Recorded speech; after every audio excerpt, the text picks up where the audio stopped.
One thing to remember about transformative justice that's really important is that communities have been solving problems without the state for generations. The idea of transformative justice can get really overwhelming. And so thinking about it as an everyday practice is a really useful way to move from theory into like the ways in which we're all doing this all the time. While sometimes situations of harm can be very, very complicated to figure out how to address, the truth is that most people, most days, are trying something. And I think we really need to honor and elevate the kind of everyday things that people do to intervene in situations of harm at all scales that don't get kind of the fanfare and the attention that more complicated processes sometimes get. And so maybe that's like intervening with a stranger on the street, or maybe that's, preventing somebody from driving home drunk, or maybe that's, stepping in when you hear your neighbors fighting, right? And those require risks, and they require a certain amount of confidence in your capability to do well in that. But a lot of people who are not trained people and who are not professional people try things all the time, every day, because most people don't feel like they can rely on the criminal legal system to give them the kind of support that they need or that they want. And they don't trust them necessarily not to make situations worse. I think a lot of harm that happens it's like death by 1,000 cuts, little cuts. And we often don't pay attention until there's so many little cuts that we're bleeding out. And then we rush to the crisis and the emergency, and we drop everything. But what if we started rushing and dropping everything when the little cuts happen, or when there's just maybe 4 or 5 little cuts instead of when we're bleeding out?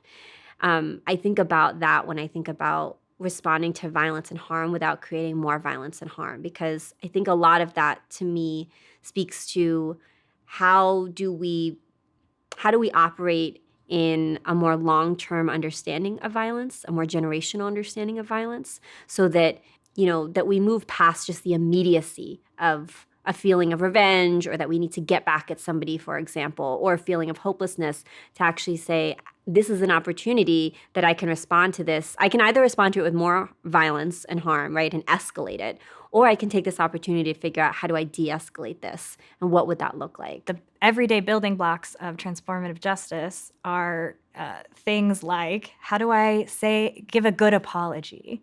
How do I have hard conversations with people in my life? How do I try to be intentional about the way I interact with people in my life in the tiniest ways every day, because that is how the big things become possible later.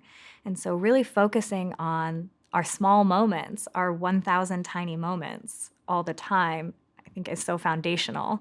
And I hope that this renewed interest, or this current popular interest in transformative justice and community accountability, can lead us down a road of building skills and capacity for the tiny moments, because without that, actually, we can't do the big shifting of conditions or culture. I think about transformative justice as an everyday practice, as a real call for me to actually do my own work. It means that I'm not just going out in the world and teaching TJ or holding other folks, but that I am engaged in my own healing work, that I'm engaged in my own processes to self-reflect on the impact I have in the world, and when that is harmful and when it is not. It means that I'm checking my own behaviors. So just really starting from within. But it also means that I'm taking the time to know my neighbors, right? Or the people that I live with, that we take the time to sit down and ask each other, if I faint, or if I go through a hard time emotionally and I need support, or if I'm having a manic episode, what do I want and need? And that I'm actually doing that in my own circles first, so that I'm talking to my roommates, I'm talking to my neighbors, I'm talking to my family, right? And setting clear plans, and breaking isolation in so many ways. At Young Women's Empowerment Project, what we worked on trying to do was make accountability not scary, and to talk all the time about the mistakes that we made, to get support for mistakes that we made, and practice it in tiny ways, so that when bigger things happened, it was more scary, but less scary than it would have been had we not been practicing owning mistakes and making mistakes all the time. I think the more we have practice at experiences of accountability on the smaller scale that are safe, where we know we can admit things, then the better the chance is that we'll be able to step into something when we've done something really wrong. Okay, this is something that I love to talk about. So this is some examples of the small things when I think about that are things like best friends working out conflict between each other instead of turning away from each other. Because the thing about all of this is that if we're not going to use prisons and the police, for example, or if we're not going to use the criminal legal system, if we're not going to use the foster care system, then it's us who's going to have to be responding to these things. And if, I always say this, forget violence, harm, and abuse. We're not even good at handling conflict or misunderstandings well. And so I feel like if we can start there rather than like leapfrogging that and then being like, why don't these responses to these big things work? And so when I talk about the small things, I mean like, a lot of times in our political work, really great work falls apart, not because of outside forces. Many times they do fall apart because of outside forces, but also they fall apart oftentimes because of the internal dynamics, because people don't know how to handle basic conflict, or because something that started off at a very low scale, like if we think about violence on a scale of like 1 to 10, 10 being like the worst and most severe, things that started off as like a 1 or a 2 escalate into like a 7 or an 8. And you're like, how did this happen? Or a 5 and a 6. So when I think about small things, I think about that, like people who, again, are tending to the little cuts. So friends who are able to work out conflict, when you're able to have generative conflict with maybe like your partner, for example, people who are making and forming and building and cultivating quality relationships with their neighbors, or able to work out conflict with their neighbors in ways that actually deepen that relationship.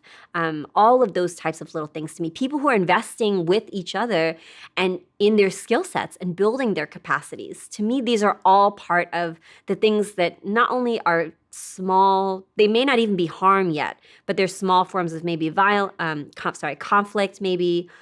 But also, I think that they are often like you said, like the building blocks and their training ground that we can practice a lot of these skills in. So I feel pretty optimistic about the increase in awareness and excitement about these ideas. Some of the young people that we work with, they wouldn't have known these terms, but they have these values, right? And they practice these values when they try to informally mediate conflicts between their friends, when they, listen to their impulses to try to minimize and reduce harm, right? And I think that a lot of people have these values. A lot of people do intuitively do these. I think that a lot of these processes are just what it means to be humans in community. And it's exciting to have labels and spaces where people are coming together to highlight that these skills aren't active for a lot of us. Some of us have been very underdeveloped in these skills, but a lot of us, I think, are very good at these skills, and sometimes we channel those into social work or education or into our families, our friend groups, like different professions that we're a part of. And a lot of that is very trivialized as feminized labor, right? It's this emotional, reproductive labor, transformative labor that is systematically devalued.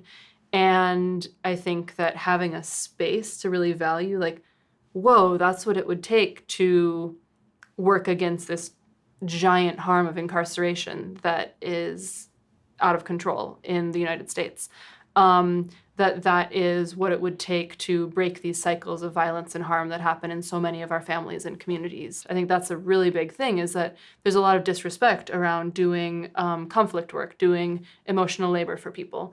And so my hope is that labeling this, formalizing this, will increase respect and value for the work that so many of us are already doing to intuitively prevent, respond to, and minimize harm.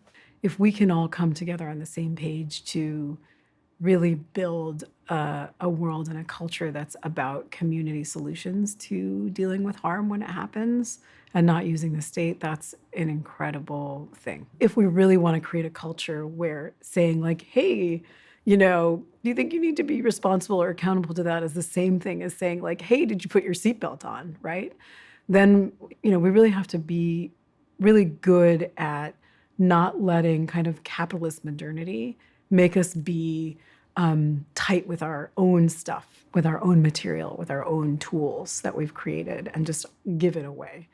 One of the things that I think is very real is that even when you just read a piece of paper, if you're someone who's like, I really want to be accountable, I really want to do this work, I really want to create a pod, I want to make this a part of my life, is that even just reading a book or a piece of paper, we don't always know what to do.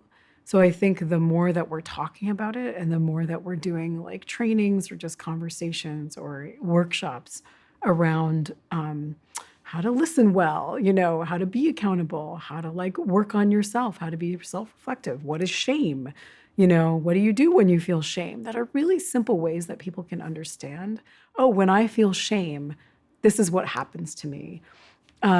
This is where I'd like to be, what keeps me from accountability is ... When I'm being told that I did some harm, what are the things that I go through? And how do I want to be or show up in those relationships? If we can just teach some basic workshops like to the masses on those kinds of things, I think that would do a lot to further our movement and kind of see and create a culture where people are working with each other to be accountable.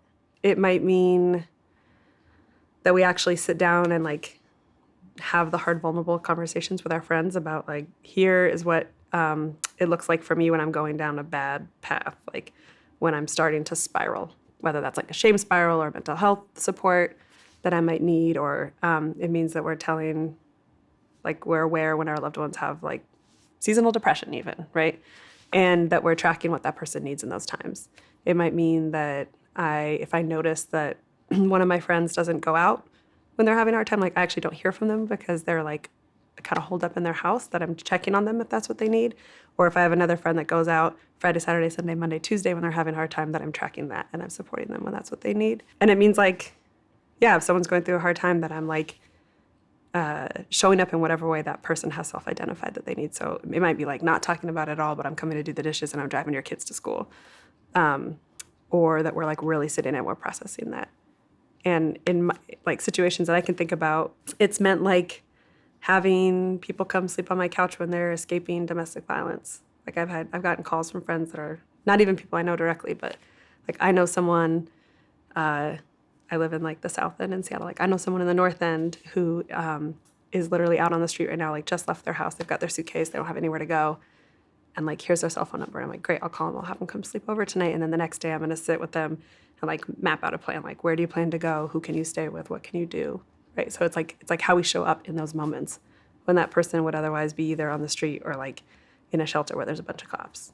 If we think about accountability not as this destination, but if we think about accountability as a skill or a skill set, then it's a muscle that we can develop. And that, you don't start bench pressing like 100 and 200 pounds right away. You start out small and you build up. You don't just run a triathlon by yourself. I mean, maybe some people can do it off the bat, but you train, you do all of that. I think about the ways that we need to build that kind of muscle memory in ourselves. And if you're practicing good apologies, if you're practicing proactively taking accountability, even for small things, like if you didn't send out the agenda for the meeting, don't wait till somebody says, where is the agenda? Say, hey, I didn't do this. I'm sorry.